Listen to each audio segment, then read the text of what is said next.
So in this video today, I'm going to be going over the absolute best setup advice I can give you guys for the RC racing. Good afternoon, ladies and gentlemen. Welcome back to another episode, Triple F Ranch. So in today's video, we're going to be going over the absolute best setup advice I can give you guys from start to finish. So I'm going to keep this video as short as I possibly can and give you guys the best tips in order to stop getting frustrated, getting better lap times, and overall having a better experience at the racetrack. Now, I hear it time after time after time. It doesn't matter how you do, as long as you had fun. I disagree with that because the only way that I'm having fun is by, number one, either learning something, number two, troubleshooting a car when it needs something, let's say entry steering.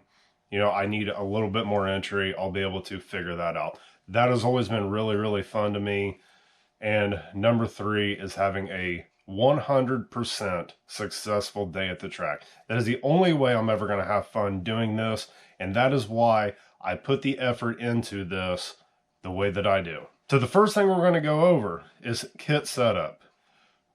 As I'm sure a lot of you guys have built a car from the ground up. You get a brand new car, you open the box, and it's in pieces.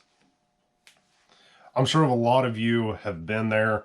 It tells you the ball stud placement, how many washers under the ball studs, at the tower, inside, middle, or outside hole on the shock tower, inside, middle, or outside hole on the A-arm, so on and so forth. I think you guys understand where I'm going with this.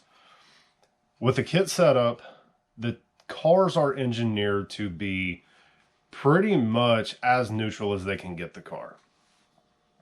It is a 50-50 weight bias. So it's not going to have too much steering and it's not going to have too much rear traction. The things that I've noticed running kit setups is the car is super easy to drive. Now we're going to go off on a little side note here. When they test these cars, now I don't know if this is 100% accurate, but this is my theory.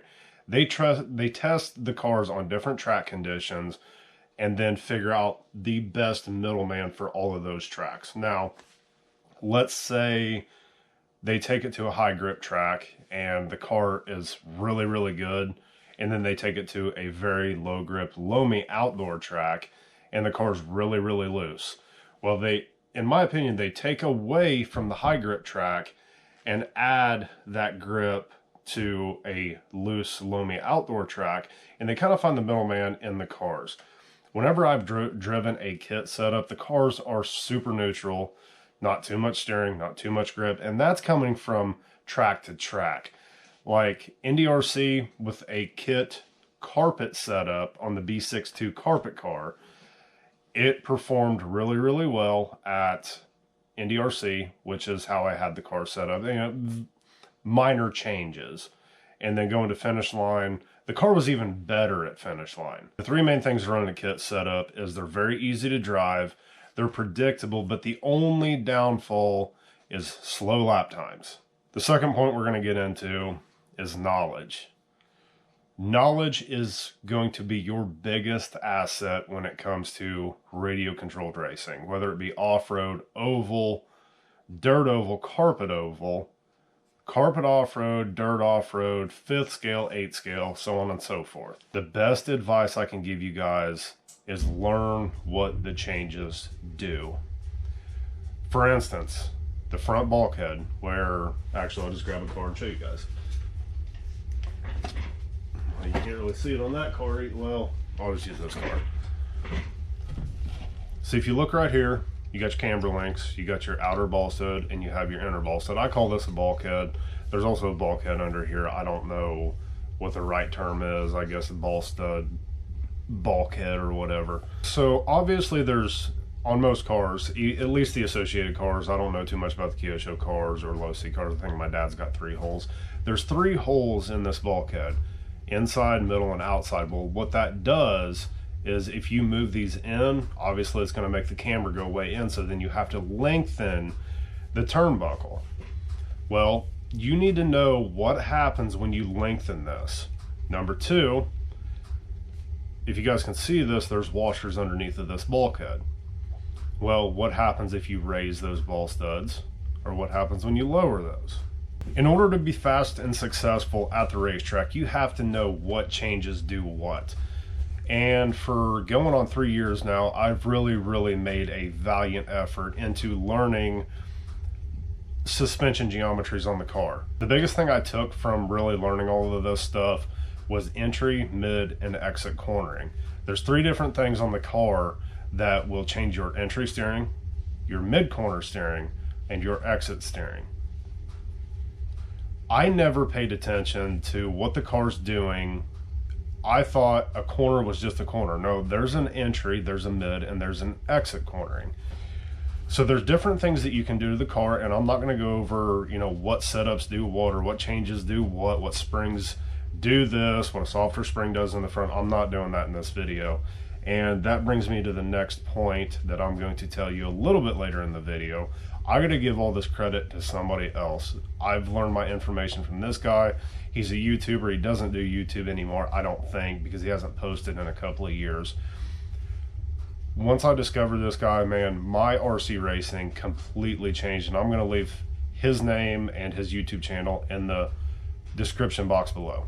So the next thing, changing track conditions.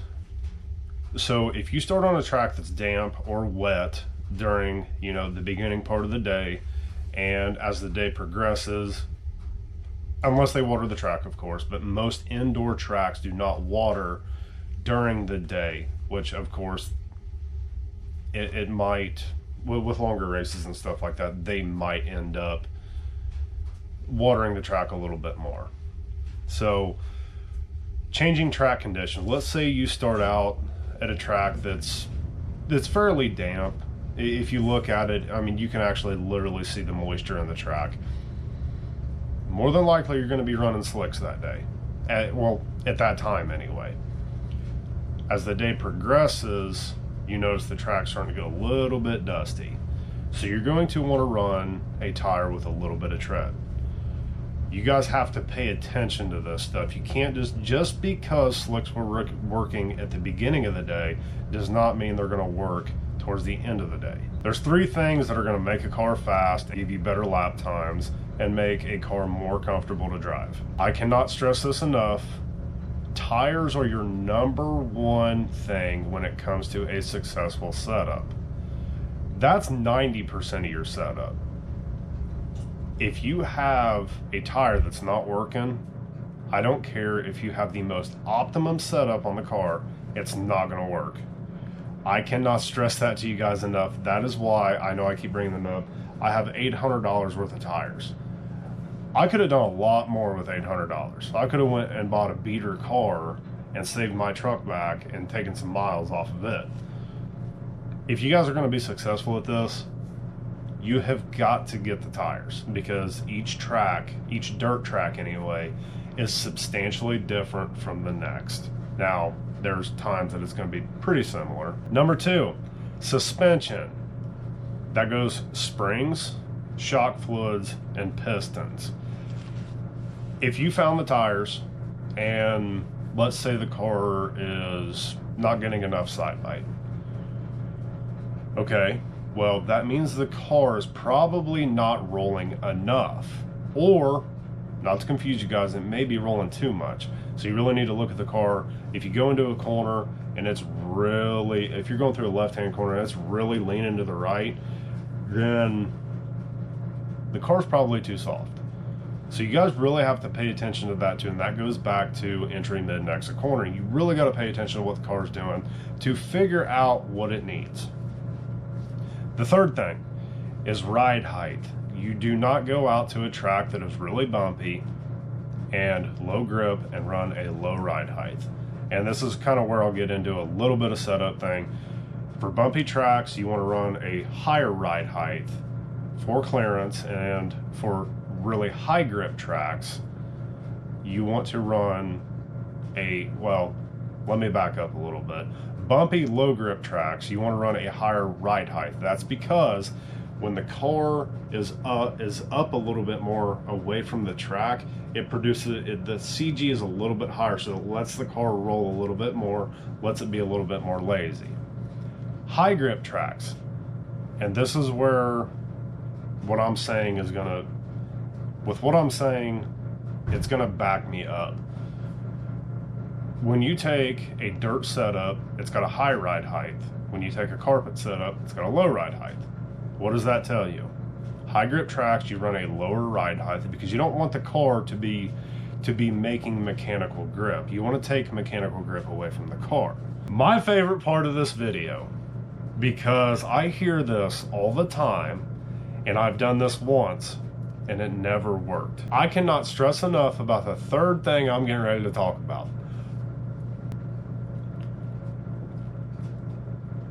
Pro driver setup sheets. I've never understood why you have guys taking Spencer Rifkin's setup that is out in California at OCRC, a track that is indoor. From my understanding, it's a very smooth track, and using it here on a low grip trash clay track with bumps. It's not gonna work. I listen to everybody all the time saying, oh yeah, I'm using Spencer Rifkin's setup from OCRC. Why are you using Spencer Rifkin's setup from a track that is very high grip, very high bite, and using it on a low grip track that is bumpy? Because at OCRC, the track's already creating grip.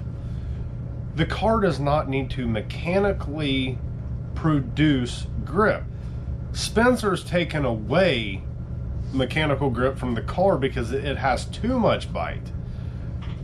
So when you take Spencer Rifkin's car that is taking away mechanical grip, and you put that car on a loose dirt track that is a little bit dusty, you're not going to have any successful results out of that. I know it seems like I'm getting worked up a little bit, which I am, because I've seen people do this time and time again and never have any success. So what they do is they hurry up and get on their phone and look at a different setup from a different driver, spend an hour realistically changing shock fluids, springs, roll centers, camber gains, caster angles, kick-up angles, etc., trying to find the perfect setup for that track that they're racing on. So right there goes to show you the pro driver setup that you just put on your car didn't work. Granted, Spencer Rifkin is a world champion. I'm not taking away from that. But just because his setup is working where he is at doesn't mean it's going to work for you. That gets me into the first bullet point, unique driving style. Each one of us have a very, very unique driving style. The way Spencer Rifkin drives won him a world championship, and his knowledge, of course. If we all drove like Spencer Rifkin, we would all be in contention for a world championship. Now, to kind of go back on what I just said, his setup might work for you, but do not count on it. Now, let's say he was at OCRC for the Surf City Classic. Let's say the track, I'm just going to bring up some random numbers here, 80% moisture, 20% dry. You go to a track around here, 80% moisture, 20% dry. It might work for that day, but you got to remember at OCRC, they've got a sprinkler system to dampen the track throughout the day. Those setups might work, but you're going to spend a lot of time changing setup to setup from driver to driver. You're going to be wasting a lot of time trying to chase down this perfect setup for a track that Spencer's probably never even ran on. On power.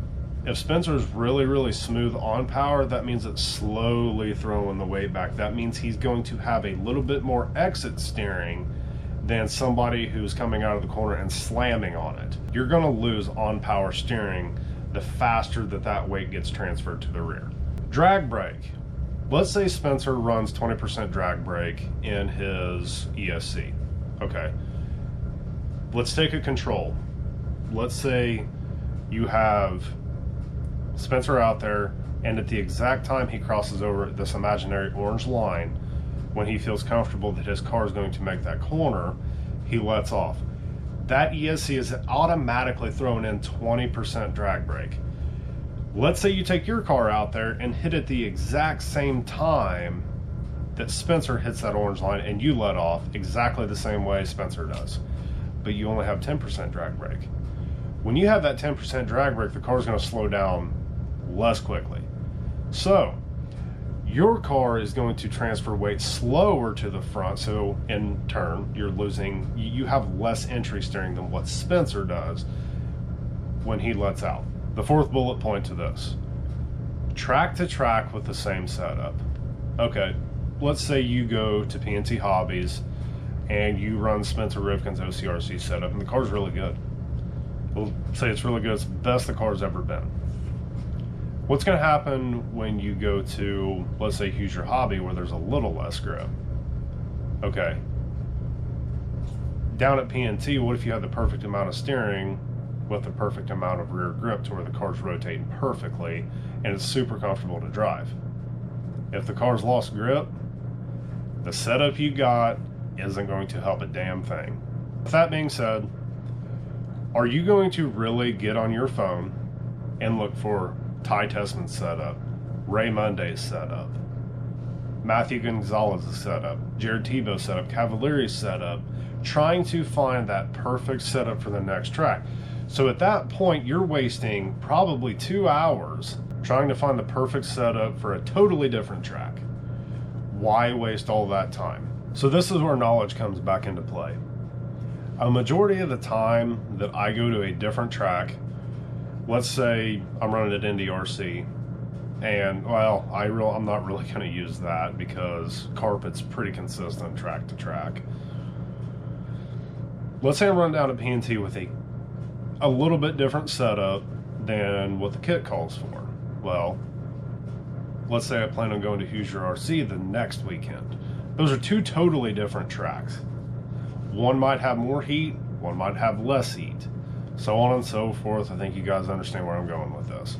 One thing I will usually do is, because I don't vary too far away from the kit setup, I've actually done that, and I did that here a couple of weeks ago, and I actually we were racing at Indy RC and the car was way off that weekend, so I brought the car home that Sunday.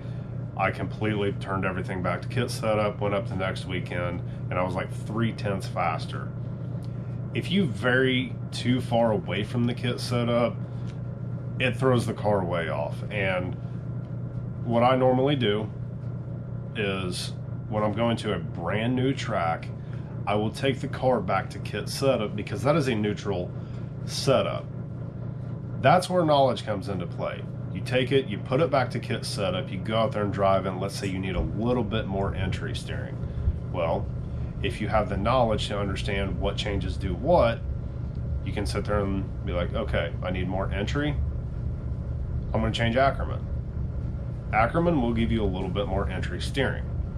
Let's say you take the kit setup and the track is super smooth. They did a phenomenal job. There's no bumps in the track, no huge jumps or anything like that. And you take it out there with a 22 millimeter ride height. You go through a corner, traction rolls every time. Number one, that means you're getting too much side bite and the car's probably rolling too much. If the car's rolling too much and you're traction rolling, the number one thing you can do is either lengthen the rear camber links, or you can drop the ride height. The camber links, the roll center, the Ackerman, stuff like that, that is fine-tuning adjustments. Like I said, we're going to go back through it. Tires are number one, suspension package is number two, and ride height is number three. If the car's traction rolling, that means the ride height is probably just a little bit too high. I would say if it's traction rolling really easy, go 2 millimeter difference. So go from 22 to 20. This may have pissed a few people off, but I think it's something that needs to be discussed, and that's why I'm here. I've spent the last two years, going on 3 years, studying this stuff because I truly enjoy helping people out. When you see somebody struggling, like for instance, Charlie, I hope you don't mind me using your name, but Charlie was really struggling with his B6 at Indy RC. It was so satisfying to me to take his car, go through it, rebuild his shocks, and go out there. And when he makes 2 or 3 laps on the track, he looks at me off the driver's stand and just shakes his head. In a good way. I get so much gratification from that. I love doing that for people, and that is why I'm making these videos, because I was at a point to where some of you might be, to where you go to every track and you just cannot get it figured out. That's why I'm here. I want to be a setup support guy. Knowledge is power. If you guys really sit down and study this and take notes, you go to a track and you change something, let's say you shorten the front camber links on the car, drive the car with the original setup, go out, drive 5 laps. I think Testman, I think he runs a max of 4 laps. That gives you enough time to really get a good feel for the car. Come in, make a change, go back out, drive for 4 more laps, and see how much different the car feels. So the thing you guys need to go look up is Dr. Mosfet setup tutorials. He goes through every single setup of the car, and this guy has to be some kind of engineer or some kind of science fanatic, because his shock video explaining pack is incredible. I've never seen anybody take that much effort and draw it out for people like us trying to figure this stuff out and being able to get through to people. This guy does an outstanding job of explaining what Ackerman does, etc., as to what all the setup changes do. So I have to give all my credit to that guy. Make sure you guys go check his YouTube channel out. Like I said, he hasn't posted in, I think, a couple of years, but Dr. Mosfet, if you're watching this video, dude, thank you so much for releasing those videos to the public. I've learned so much from you, and you make it so easy because you make everything visual. That is a huge thing with setups. You may not understand why if you raise the ball studs, why. It has everything to do with the arcs and the suspension geometry. I hope you guys enjoyed this video. I hope this helped a lot of you guys out. And if you guys ever see me at the track, come say hi. If you guys ever need advice, don't be shy. You're not going to bother me. Please, if you're seriously struggling with a car, please come up and talk to me. I want to be there for people. I want to be set up support at these tracks. I want to be the go-to guy that this guy's struggling, go talk to that guy. Hope you guys enjoyed this video. Hope it helped a bunch of you out, and we'll see you again, Triple F Ranch.